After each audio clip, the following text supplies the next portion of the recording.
I've been really lucky. I've lived in a number of provinces across our country. In Alberta, in Newfoundland, in Nova Scotia, and here in New Brunswick. One thing that I know is that there are great people in all of these places. I think there's some amazing things to see. West Edmonton Mall, Signal Hill, the Bay of Fundy, the Bay of Chaleur, snowfall in the woods in northern New Brunswick, muskeg trails in northern Alberta, or a good junior hockey game at the Grand Prairie Storm. It's just an amazing place to live. So this year, as we come to the end of 2018, I really wanted to talk to you because we are in real danger of screwing up this country. He clearly doesn't understand what is happening in the energy sector in Alberta. He just doesn't get it. That coming from Alberta's finance minister after Quebec's premier said there's no social license for moving what he describes as dirty oil through his province. I've been asked by the organizers, because it's important for this message to carry across the whole country. So I've been asked by the organizers to say a few words in French, so I will do that now. Je vais dire quelques mots en français. Let me give you a little bit of advice. If you want someone to listen to you, you have to speak their language. The globalist system.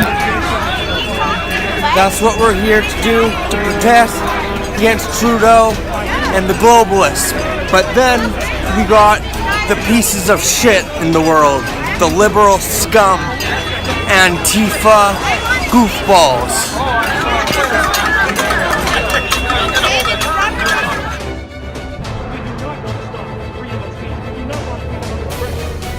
You cannot stop me because I don't like the Prime Minister and I say things against him because he's doing everything against and he's broken 30 promises already. So that's why we're... What good comes out of Islam? Not much. Just look at what's going on in Europe, in Germany, Sweden, and Holland, France, Paris. Do we want more Islam in Canada? I say no.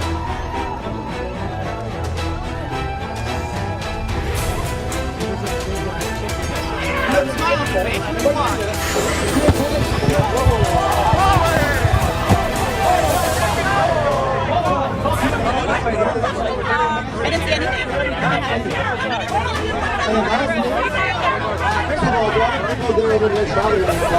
Yeah, nothing happened. Nothing happened. I didn't see anything.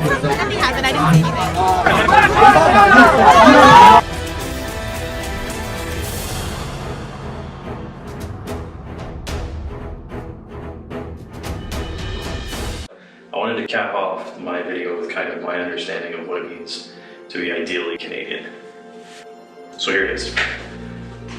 In this country, we have really we have a political spectrum, very similar to what the States have, but the colors are reversed, and I don't think we're quite as extreme yet, but we're getting there. So on one side you have the left, and one side you have the right, and here you have a basic bell curve, right? So I think why Canada has been an effective country for so long is not because we, are any better than any other nation. It's just that we've been able to kind of stay in this sweet spot for longer than in a lot of other countries. What I mean by the sweet spot is kind of that balanced centrist point where the extreme views of either wing of the spectrum don't become practice, don't become, mainstream agendas or priorities. So let's start with the left anyway. So if you see the left on the extreme point here, you're going to have the outliers, right? Your socialists, your pipeline protesters who would blow them up if they could. Your social justice warriors, I don't really like that term because I don't think it really captures, or resorting to violence and vandalism in order to make their points and drowning out free speech. Then there's other people who, again, drowning out free speech and compelled speech, who are unwilling to listen to anybody else's opinion about anything else. You have that on the left. On the far right, we have climate change deniers, nationalists who are very anti-immigrant, very xenophobic. You have Western separatists who think that, it's time to just take my ball and go home. You have people who threaten to kill politicians or to harm them, and they're out there, and unfortunately, from a third-party observer who loves to live in the middle here, they're mostly on the right. But then we get into the sweet spot where I think is like, I like to call it the sweet spot or the Canada zone, right? Because you have balance that goes back and forth. And before you get on this and say, oh, he's a liberal shill and stuff like that. I'm not, I have voted liberal. But I see myself as a small L liberal at the most, very much fiscally conservative, as well as very much in favor of pipeline expansion and natural resource development. Universal healthcare, a liberal initiative, let's see Pearson.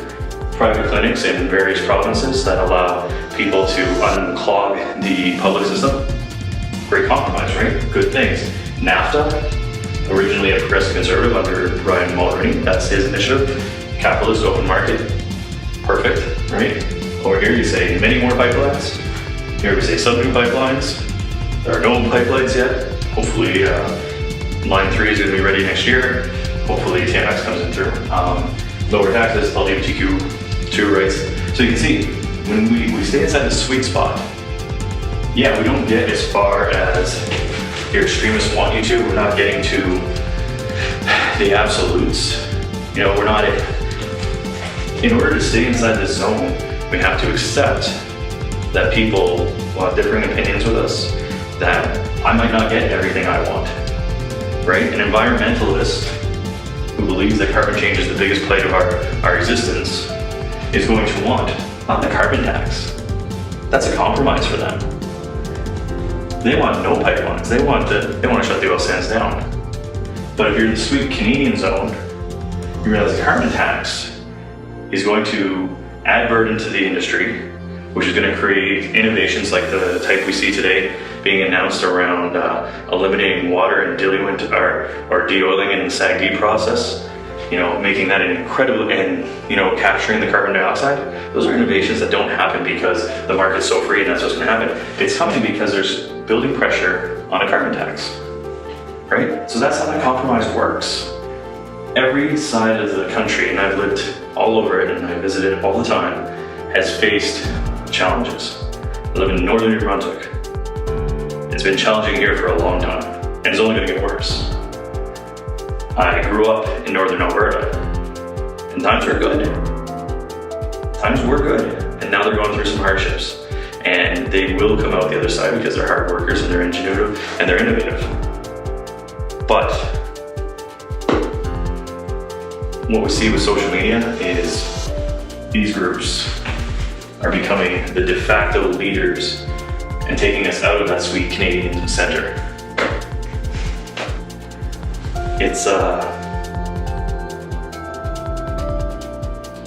this golden compromise, this sweet zone that we lived in is quickly deteriorating because it's just easier to live here.